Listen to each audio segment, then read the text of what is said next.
We're joined today by swim head coach Rick Hayes. Coach, this is a NEISDA preview, if you will.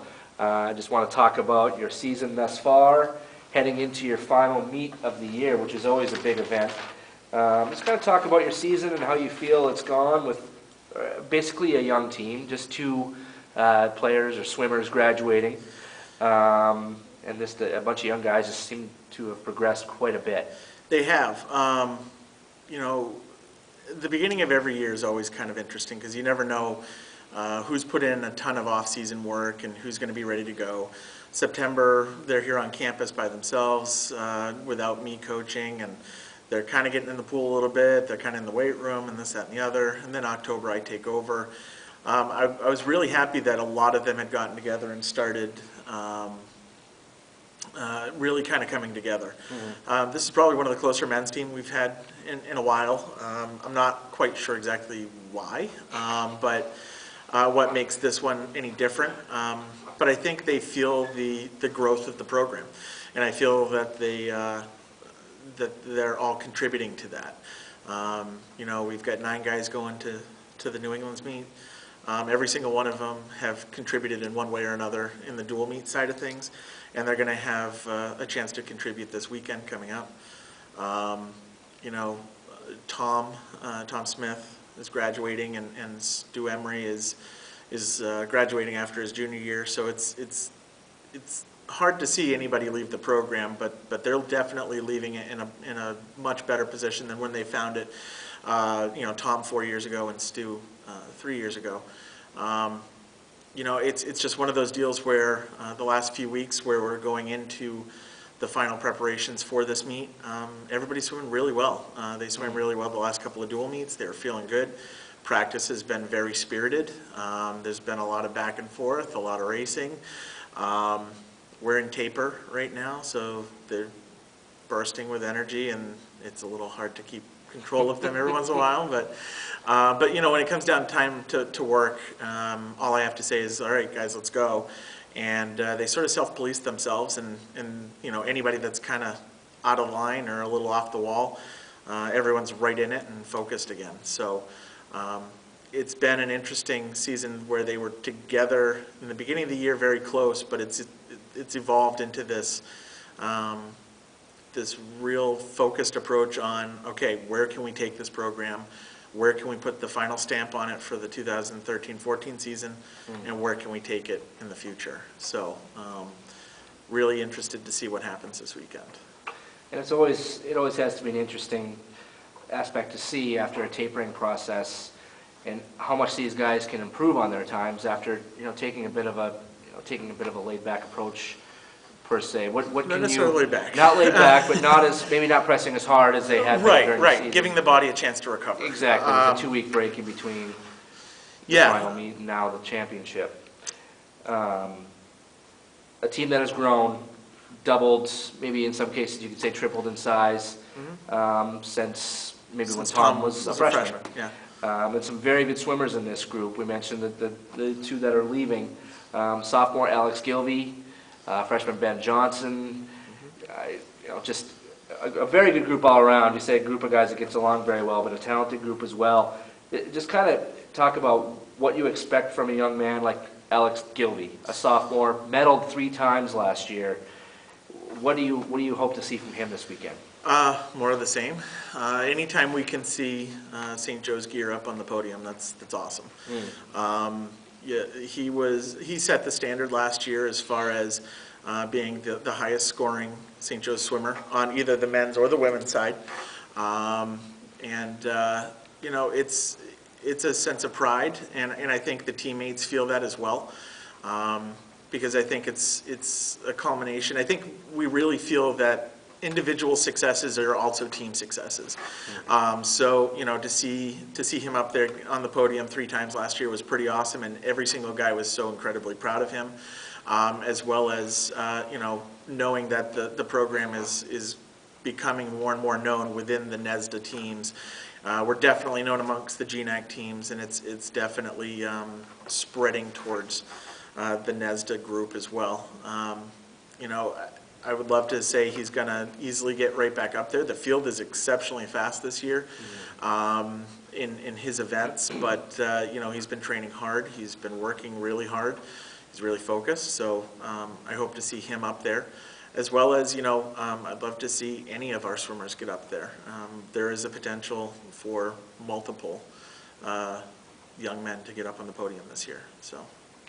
And speaking of those young men, like a Ben Johnson, yes, he's earned some conference accolades. The first year that we've had conference accolades, and we've been fairly well represented in those honors, which is obviously nice to see. But both of these names have been involved in some records that have broken, that have fallen this year. Just talk about that. It's getting more and more difficult to break those records as years go along. Yeah, when I first started, it seemed like we were breaking 3 or 4 records every meet. But, you know, I mean, we always talk about setting the standard and setting the bar. Over the last couple of seasons, it's kind of gone from setting that bar every couple of weeks to really sort of every half a season or so.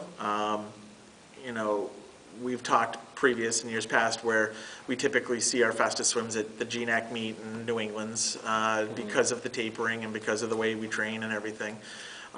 You know, we're coming at that point where, you know, I think we broke 5 or 6 school records throughout the season, which is very respectable. We could see a lot more fall due to those individuals that set their own records this year, like Ben in his fly events, or you know, Alex has a chance in some of his backstroke events, as well as the relays. The relays seem to really kind of be clicking a little bit right now. So I'm really interested to see where those go. You know, setting program standards are always a good thing in my mind. It's just, you know, it's another benchmark, and you know, something that you can look back on and see how close you've been in the past. And you know, it's hard sometimes when you see some of the names of the kids that helped bring the program to this point, but you know, there's a sense of accomplishment and a sense of pride on my part, on the swimmers' part, and when I'm talking to the alumni that maybe lost their record, they're exceptionally proud. It's not a situation where they're like, oh man, I don't have my name on the board anymore. It's good job. Like they are impressed and they're proud of this program and where it's been. Absolutely, and that's the way we've always kind of approached it since I started, and that's probably the way we're going to always look at it. In that, you know, records remain to be broken, and the reason why that record is broken is because the program is moving farther and farther in the right direction. Right. It's not the wrong direction if you're breaking records. It's definitely a unique sport, and we've said this before, where it's an individual sport, but it's also a team sport. How aware are these guys as a team or individually or both of the record times and when they break them? Very. You know, I mean, swimming is a team of individuals, and you know, the team success comes from looking at every individual's successes. So, you know, if that's one guy qualifying for New England's in the last possible chance to go with the team to New England's, the whole entire team was ecstatic, you know, when that type of thing happens. But they also have the eye on, all right, I want to be considered one of the fastest in program history, at least for the next week or two or year. You know, they're at the home meets, they're constantly looking at the record board, kind of checking in on that. Every meet, I always print off updated records, and they're sitting with us so that they know. You know, this sport is very goal-oriented, you know, where it is so individualized. You know, and there are people that have goals to break school records. It's not that they want to take somebody's name off the board, it's more or less that's what they want to attain. Right. You know, and everybody is aware of it. Everybody's aware of it, and when it happens, it's something big. It's a source of pride, and I think, you know, when we look back on it, everybody in the pool during practice is pushing. They're pushing each other, and they're racing back and forth. And if somebody's feeling down, they're right there consoling them and like trying to pump them back up for the next set. Even at the meets, if somebody just misses that record, they know the next time I'm going for that. And then the following week in practice, everybody's on his butt to try to Right. refocus, and if Yeah, that's you something missed they it by really 2 want, seconds. yeah, you really want it, then, Yeah. then this is what you got to do. And it's good because it's an echoing of my voice and an echoing of what I'm asking them to do. Of course. So it definitely serves its purpose. It definitely serves as motivation. It's a driving force, Yeah, for sure. absolutely. And kind of one final thing for me, a change of venue this year.